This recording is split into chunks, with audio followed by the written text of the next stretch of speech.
حضرت یوسف علیہ السلام کے متعلق ہم نے پڑھا تھا کہ ان کو اب مصر کی طرف سفر ان کا چل پڑا تھا. اس کے بعد ان کو جہاں وہاں پر ایک شخص جو ہے مصر میں اس نے خرید لیا اور اپنی خاتون کے پاس لے کر جا کے کہا کہ یہ کل کو ہمیں فائدہ دے گا یا ہم اس کو اپنا بیٹا بنا لیتے ہیں. اور یہ جو ان سے اب ان کو رہائش مل گئی تھی مصر کے اندر. آج کی ویڈیو میں ہم دیکھیں گے کہ پھر آگے کیا ہوا. آج ہم ان کی جوانی کے قصے کے متعلق بات کریں گے. تو چلتے ہیں سیدھا ویڈیو کی طرف. السلام علیکم. تو کیا حال ہے آپ کا دوستو؟ کیا اسلام سچا مذہب ہے؟ آئیے جانتے ہیں. تم میں سے بہتر وہ ہے جو قرآن سیکھے اور دوسروں کو سکھائے. تو چلے آئیے آج ذرا قرآن ہی سیکھ لیتے ہیں. تو آپ سب دیکھ رہے ہیں میرا یوٹیوب چینل. آج کی ویڈیو نوجوانوں کے لیے بہت اہمیت رکھتی ہے کیونکہ آج کی ویڈیو میں ہمیں حیا اور گواہی کے متعلق پتہ لگے گا کہ گواہی کب دینی ہے اور کیسے دینی ہے. اور حیا کے متعلق آئے گا کہ ہم لوگوں نے جب اس طرح کا کوئی معاملہ ہو بے حیائی کا تو ہم لوگوں کو کیا کرنا چاہیے. اب حضرت یوسف علیہ السلام اسی جگہ پر اسی جو محل تھا جو گھر تھا اس کے اندر اب جوان ہو گئے ہوئے اور حضرت یوسف علیہ السلام بہت خوبصورت تھے. یہ پہلی بات ذہن میں رکھیں. حضرت یوسف علیہ السلام خوبصورت تھے بہت زیادہ. اب ان کی جو خوبصورتی ہے اس کو دیکھ کر وہ جو خاتون ہے اس کا جو شخص خرید کر لایا ان کی جو عورت وہ جو ان سے وہ مائل ہو رہی ہے. کیسے مائل ہو رہی ہے؟ اس نے کیا کیا؟ بناؤ سنگھار کیا اور حسن دیکھ کے بناؤ سنگھار کیا اور ان کو بلایا کہ بھی تم آؤ اور دروازے بند کروا دیے اپنا جو کمرہ تھا جو جگہ تھی ادھر کے اور ان کو دعوت دیا کہ میری طرف آؤ. بدکاری کی. جس پر حضرت یوسف علیہ السلام نے کیا کہا؟ حضرت یوسف علیہ السلام نے کہا میں پناہ مانگتا ہوں اللہ کی پناہ میں آتا ہوں. میں ایسا کام نہ کروں گا. میں اس سے حیا طلب کرتا ہوں اور اگر میں اس طرف بہک گیا تو یقیناً میں گناہ گاروں میں ہوں گا. انہوں نے یعنی سیدھا اللہ کی طرف آئے ہیں لوٹے ہیں اور انہوں نے کہا میں اس دعوت کی طرف نہیں آؤں گا جو قرآن میں بھی ہمیں حکم ہے کہ بے حیائی اور برے کاموں سے نماز روکتی ہے. اور ساتھ ساتھ کیا آیا کہ بے حیائی اور برے کاموں کے قریب بھی مت جاؤ. اور آگے اللہ نے اس کو ڈیفائن کیا کہ اس خاتون نے ارادہ کیا حضرت یوسف علیہ السلام کی طرف مطلب بڑھی ہے.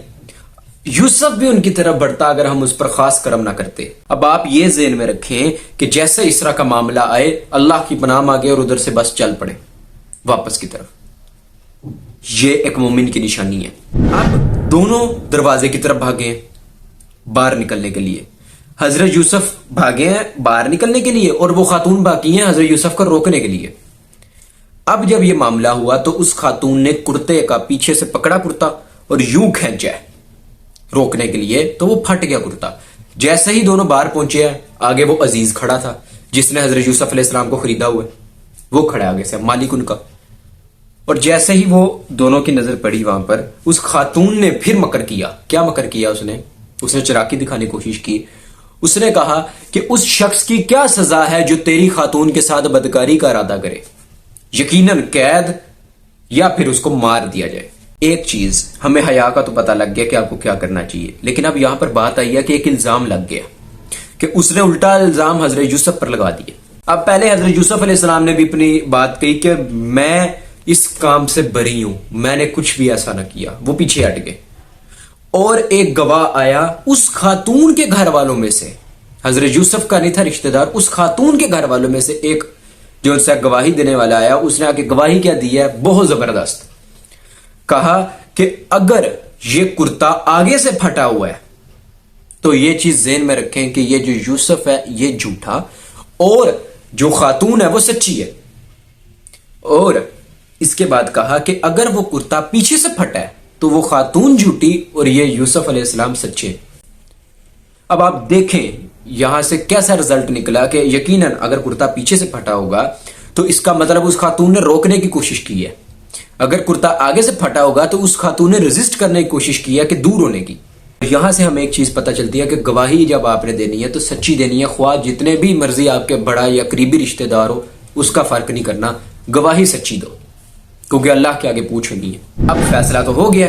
کرتا تو پیچھے سے پھٹا ہوا تھا. عزیز نے جب یہ دیکھا تو کیا کہا؟